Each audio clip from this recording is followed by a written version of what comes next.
As to Liz Cheney, she is selling out conservatism to stay relevant. She got waxed in Wyoming, got defeated like a drum, beat like a drum, and she's campaigning with Kamala Harris. You're telling me you're pro-life and you want this lady to be president who believes in abortion up to the moment of birth? You're telling me you believe in a strong military when she advocated getting out of MAGA Republicans are still trying to do everything they can to cover up for insane wash the threat that Donald Trump made against Liz Cheney's life the other night at an interview with Tucker Carlson in Arizona. And one Republican who went out of his way to try to do this. Maybe the most dishonest of them all was Lindsey Graham, who appeared on Fox in a state of desperation and was swearing at Liz Cheney because he is so upset with her and so upset with the state of the race. Lindsey Graham was crumbling in his appearance on Fox.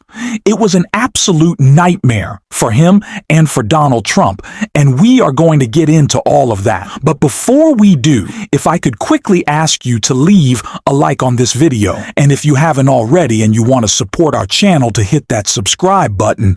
It goes a long way, and it really means the world to me now. Before we get into Lindsey Graham's meltdown, I want to see Jake Tapper shut down a different MAGA senator defense of this disgusting attack on Liz Cheney in this clip right here. I just wonder, as a political level, I mean, we've seen Mr. Trump's campaign putting out press releases trying to clarify what he said.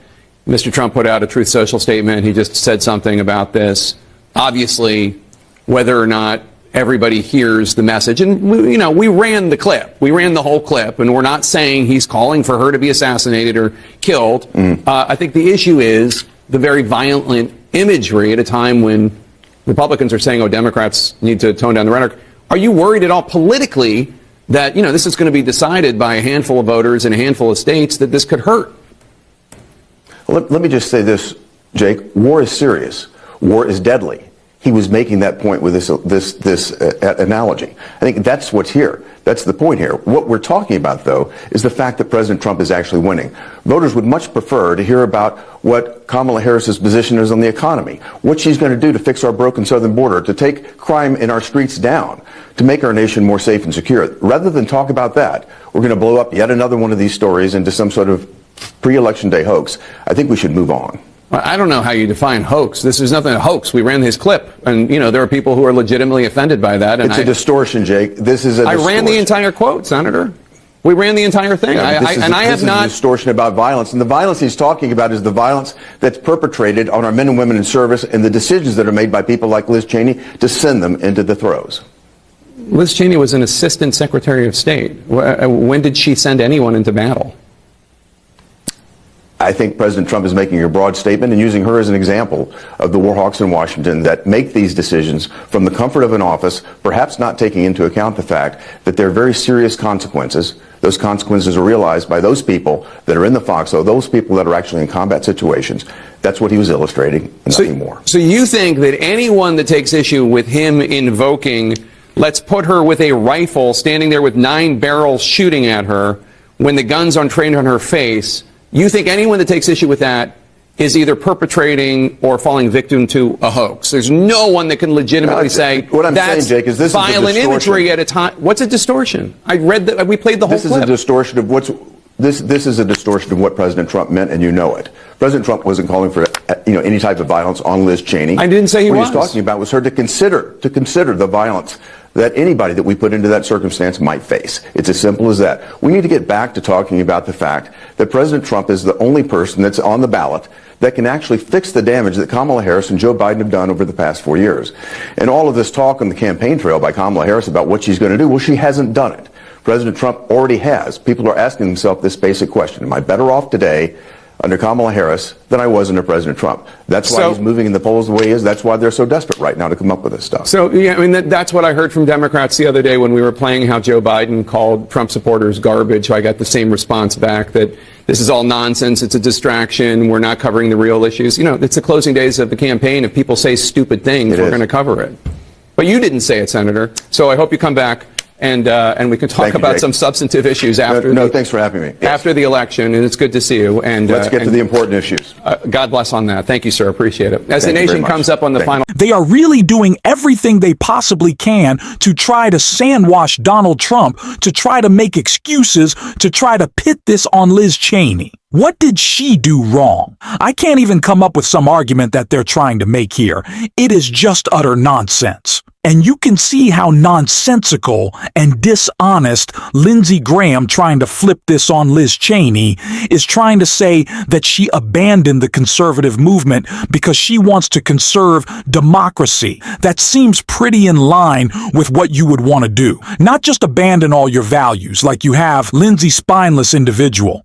But we don't need to hear my thoughts on Lindsey. We want to see a meltdown. So let's check out this clip right here. As to Liz Cheney, she is selling out conservatism to stay relevant. She got waxed in Wyoming, got defeated like a drum, beat like a drum, and she's campaigning with Kamala Harris. You're telling me you're pro-life and you want this lady to be president who believes in abortion up to the moment of birth? You're telling me you believe in a strong military when she advocated getting out of Afghanistan, the last person in the room with Biden? You're telling me you believe in energy independence and you want her to be president, stopping oil and gas drilling? So Liz Cheney, don't listen to her. She's selling out conservatism to stay relevant. She's not relevant.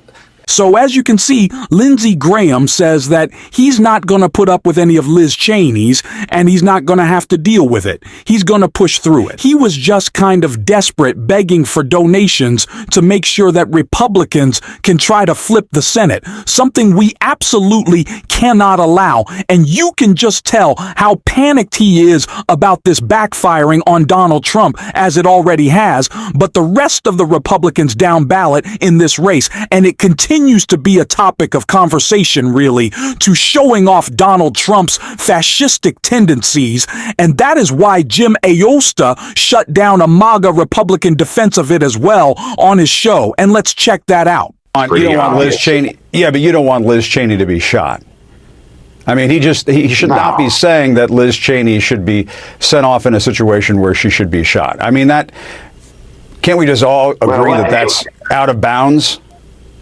I hope nobody gets shot, but under this administration, unfortunately, we've been in a lot of wars, and we weren't in very many under Trump. And I think so that's clearly a deflection on their part. They're seizing upon everything. This is no issue that will decide anything. It just allows Liz Cheney to get up and sell more books and be more critical of the Trump administration. Yeah, but it's the former president. It's Trump who's saying this. I mean, I just can't imagine what the outcry would be if the roles were reversed. I mean, I just, to me, Congressman, and you and I have had lots of discussions. Well, Mark Cuban says. Why not say he? Why not say he shouldn't say these sorts of things? About Republican women being stupid. Yet you have people like Tulsi Gabbard and Riley Gaines, people like that are strong, very intelligent women that get out front, yet they're criticized, but I don't hear CNN criticizing him. So Mark Cuban is not running. He's not running for president. This is Donald Trump saying that Liz Cheney should be fired upon, and it just seems to me, sitting in front of the American flag, Congressman, with all due respect, I mean, to me, at what point does a Republican member of Congress call out Trump for this kind of language? I just don't get it. At some point, doesn't any of this matter? Isn't this important that a candidate for president is saying that Liz Cheney should be shot right before an election? I just don't. I respect you, Congressman. You and I have had lots of conversations. I just don't get it. It's outrageous. More saying washing and covering Donald Trump as from these MAGA Republicans. It is so sad.